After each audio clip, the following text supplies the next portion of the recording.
You're listening to the Women in Medicine Badass Radio Show with Dr. Sharon Grossman, episode number 14. Welcome to the Women in Medicine Badass Radio Show, where we deal with the real issues to get you from overwhelmed to optimal. And now, your host, Dr. Sharon Grossman. Hello, and welcome back to the podcast. And today, we're going to talk about a tough subject, dealing with loss. And I specifically picked this topic because a lot of you, women in medicine, are experiencing the loss of your patients, the loss of your colleagues, and during COVID, we've all experienced loss of friends and family members, which makes going to work sometimes that much harder. We have to deal with our own personal losses. And so this has been a really challenging period. And I know people have a lot of questions about what to do and how to manage so that you can keep going back to work and doing the work that you love. So I'm here to answer some of those questions today and hopefully share some tips and wisdom that's going to help you do your job given all the losses that you're experiencing in a lighter, hopefully more positive way. Sometimes when people experience loss, they go through a roller coaster of emotions. In fact, a psychiatrist by the name of Elizabeth Kubler-Ross mentioned that there are 5 different emotions that people experience as a result of loss. This was inspired by her work with terminally ill patients and is written about in her book on death and dying. The first thing that she talks about is denial. So sometimes when we experience something very hard and challenging, we try to just convince ourselves that this can't be happening. It must be a mistake. There's no way that this is going on. And that's because it's really hard for us to digest the information. We're trying to protect ourselves. So it makes sense why we go into this denial. But we can only stay in denial for so long. Then what she talks about is that sometimes we then become angry when we realize that this is actually happening. And we'll ask questions like, why did this have to happen to me? Or what did I do to deserve this? As if this is because of something that you did, right? And when it comes to your own patients, you may not be asking that specific question, but you might just be angry about how the hospital didn't have more resources to help your patients, how somebody could have done something more and they didn't. And so you're looking for somebody to blame perhaps because it feels just so overwhelming to have lost your patient. Another one of the 5 emotions that you might be experiencing is what she calls bargaining. And that's where you start to have these conditional statements that you say, if I could trade my life for theirs, I would. Or if I could bring them back, I would do X. You're coming up with some sort of thing that you're vowing to do or you promised to give in exchange for reversing the results. Then one of the things that people experience is depression, where they have already accepted the fact that they have this loss. And then they might start asking questions like, then why even bother with anything? What's the point of going to work? I'm just going to see more people dying. What's the point of going on with my life? I'm going to just die anyway. You know, those kinds of questions. And if you are finding yourself asking those questions, it's a sign that you are depressed. And so you need to take care of that. You need to get some support, get some help, and really you'll know when you're on the other side of that because you'll be able to feel like yourself again. You won't be asking those kinds of questions. And finally, she talks about acceptance, and that's where you just embrace the mortality of life and you say to yourself, it's going to be okay. Like, even though I've lost this person or even though this has happened, I'm going to be able to continue with my life. It's not going to be the same. It's going to be different, but I will survive. One of the questions that people sometimes ask when they're grieving is, how can I stay positive when there's no hope? And what I want to offer is that death and loss can be very, very challenging, especially when there are very strong attachments, especially when it's sudden or unexpected, or if you feel like the circumstances aren't quote unquote fair. But what I want to have you consider is that there is always hope for something good to happen in the world. Even when bad things are happening, there is always that 50-50 balance of bad and good things happening. And so it's so easy for our mind to focus on the negatives. And so I would encourage you to think about, if there was hope, what would that look like? What can I be grateful for in my life, given all these circumstances, both the good and the bad? Another question people ask when they are coping with loss is, what's the best strategy? Is it embracing it or ignoring it? And again, ignoring it is kind of like that first step that Elizabeth Kubler-Ross talked about, which is denial. I'm going to pretend like it's not really there. And that's never really a good long-term strategy, because it is there and we have to deal with it. So what does embracing it look like? Ideally, it's getting to that place of acceptance that we talked about, where you're able to say, it is really unfortunate and it's so incredibly sad that this person has died or that this circumstance has happened, but I have to accept it and I have to learn how to move on with my life. And it's going to be different, and it's not the way perhaps I wanted this to go, but this is not something that's in my control. And me pretending that it doesn't exist does not change anything. Sometimes people will ask, is anger a right response to grief? And as we've talked about, anger is one of the responses that we have on that emotional roller coaster. It's completely natural for you to be angry. So don't refrain or don't try to prevent yourself from feeling your emotions. Just know that they're there to serve a purpose. They are helping you to get through this process of loss, and that you will get to the other side. Everything that you feel is temporary. Another question is, can crying help you resolve grief? One of the things that I'll say about this is that crying is a fabulous outlet for your feelings. And sometimes, as you've probably experienced, when we cry, it's a great release and we feel lighter afterwards.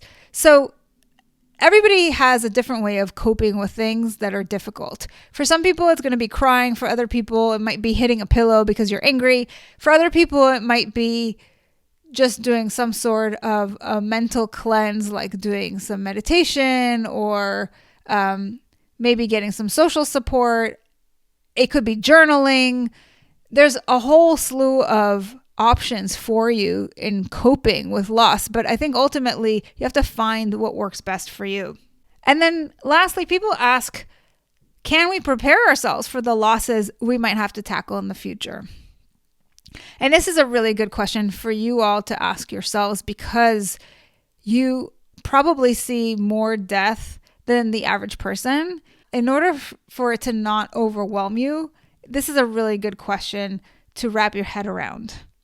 So I like to think about mental preparation, whether it's for losses or for anything else, as having compassion where you feel something for that person, but you're not necessarily feeling their pain. And I've talked about this on a previous episode on my Optimize Your Life podcast, the difference between compassion and empathy. And what I would really suggest is that you find a way of understanding the loss and what it means and feeling the feelings of sadness. If that's something that is coming to you, that's totally natural and healthy, but not getting stuck there. And then really embracing this idea that life is fragile and we never have guarantees about how long we're going to live. And every day people die before their time because of accidents, because of disease, because of different things.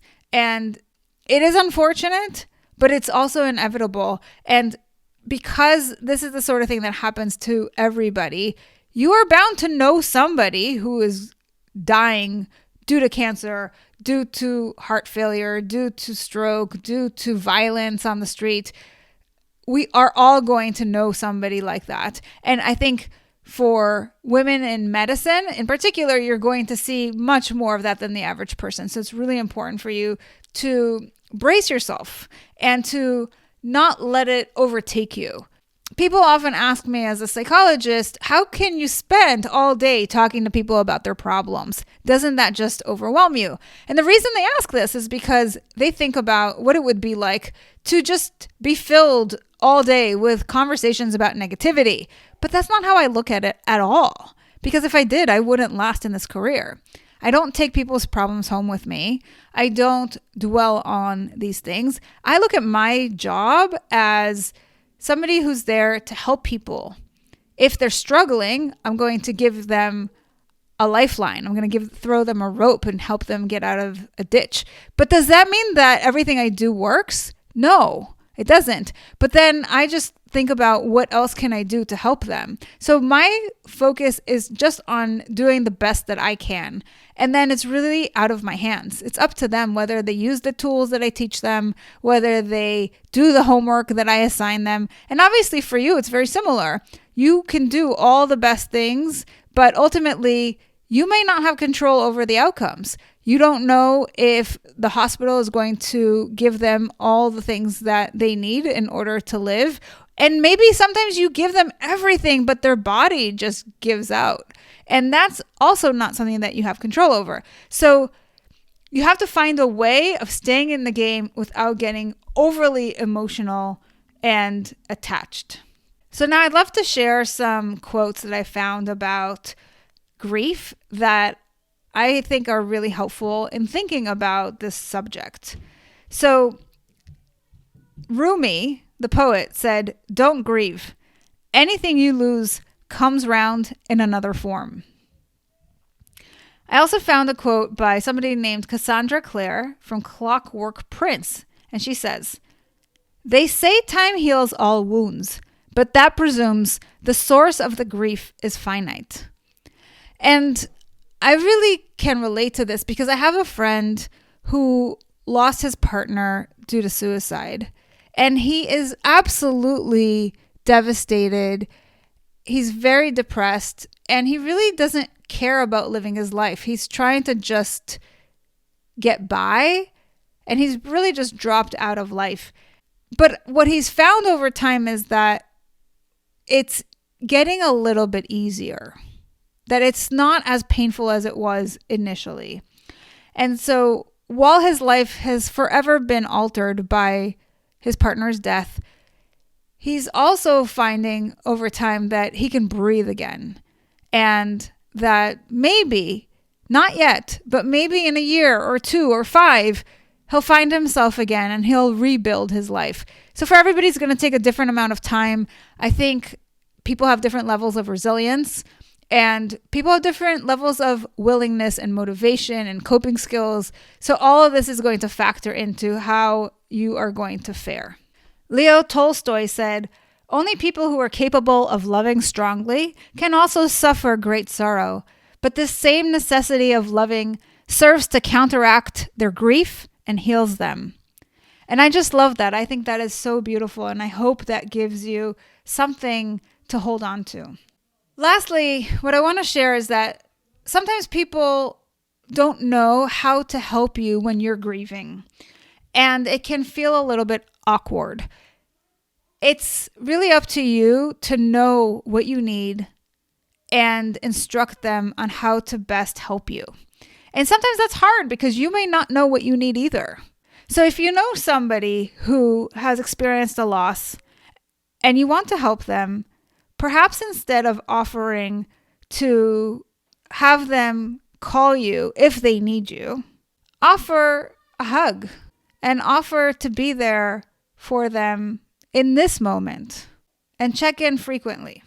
And if you're the one experiencing the loss, then you probably would benefit from hearing from people who have also experienced a similar loss, because that can be very comforting. So talk to your colleagues, talk to your mentors, talk to other friends, family, anybody who has experienced a loss similar to your own.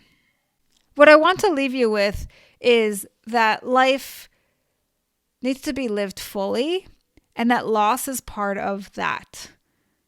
So in order for you to experience the full range of emotions, which include joy on one end of the spectrum, we have to experience grief and loss and sadness. And so don't try to stuff your feelings. Don't feel badly about experiencing those feelings. They are part of the human experience. And just know that they are temporary, and that the more you build up your mental resilience, the easier it's going to be to manage with losses in the future. I want to take this opportunity to thank you for all the amazing work that you do and for saving lives every single day. While you may not be able to save everybody, I think it's important to acknowledge that you've dedicated your life to helping humankind, and that you have brought so many people together and allowed many more people to increase their quality of life because of your work. I want to invite you to join my Tribe to Thrive so that you can be part of my community, where I can continue to nurture you through daily emails, trainings that I put on, and other amazing products and services. So go to drsharongrossman.com, join my list, and I'll see you on the inside. Thanks for listening to the Women in Medicine Badass Radio Show. If you loved what you heard, join my Tribe to Thrive. It's a free community where you'll receive daily tips and weekly trainings to optimize your life. Go to drsharongrossman.com to sign up. I'll see you on the inside.